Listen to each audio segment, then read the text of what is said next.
Hey, tell us about putting the U back in Syracuse. I think that is such a cool approach. Yep. Tell us how that all came together.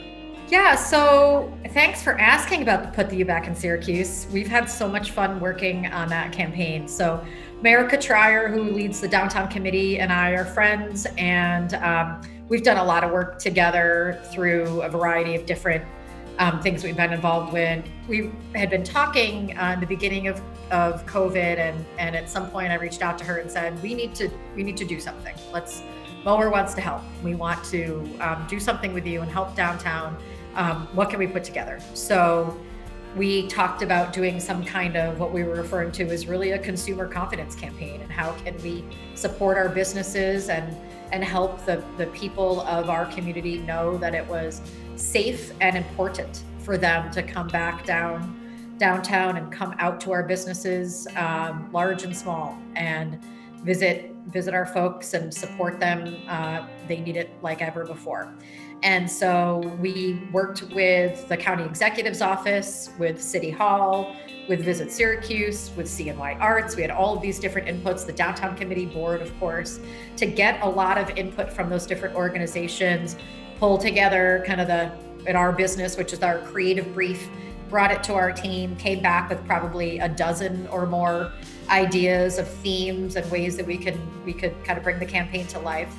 And Put the U Back in Syracuse was the clear winner that we pulled together. And then we were able to, again, partner with all of those entities in identifying people who could participate in the campaign, lend their faces and their time and their resources. So we brought together some of our public figures, like the mayor and the county executive, Helen Hudson, who's the head of city council, a lot of local business owners. And we had the great fortune of reaching out to all of these different media partners who all agreed to support the campaign with in-kind donation, from Park Outdoor to CNY Latino to iHeartRadio and Cumulus and all the TV stations. And they gave us free advertising as well as great coverage. We did interviews on Bridge Street and press conferences, and we met with so many different folks. We sat down with the editorial board at Syracuse.com at Advanced Media Group, and they did an editorial piece for us. So the support was really incredible. And the support was obviously for the community, right? Like, we were just able to kind of pull something together and be a vehicle and be a collective voice. But it's such an indication of what this community is about.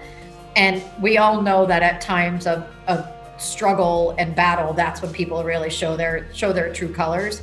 And I think more than ever, this community has done that. Every restaurant has banded together. I'm downtown every day, so it's such an incredible feeling of togetherness and support. And I think Put the U Back in Syracuse was just an indication of that, and something that not only the businesses, but just our residents and people in the community have really come to appreciate and support and love. So, A couple of questions I always had about that campaign while it's happening. I'm going to ask you now because I got your audience. sure.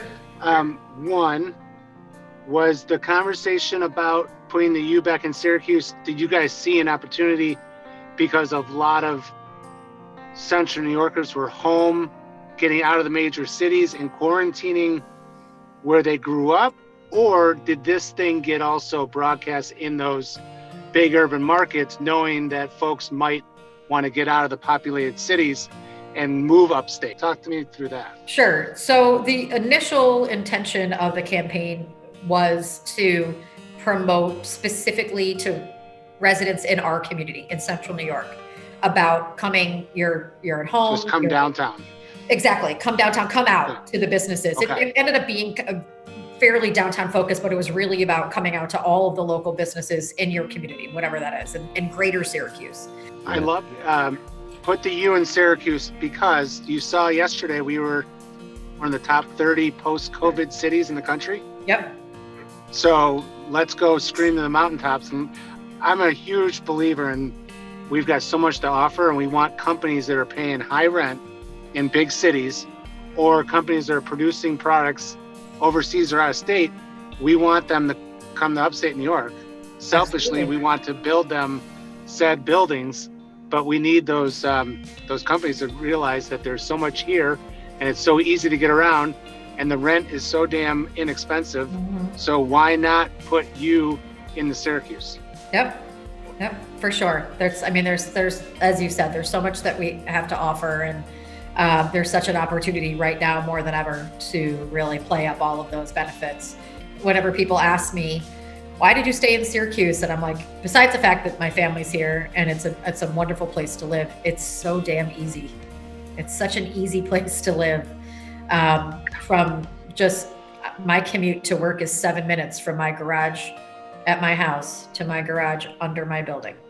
And how many people can say that? As much as my Atlanta office people were bragging about their weather as I'm looking at snow today, I'm like, what's your commute like again? Tell me a little bit about the traffic down there.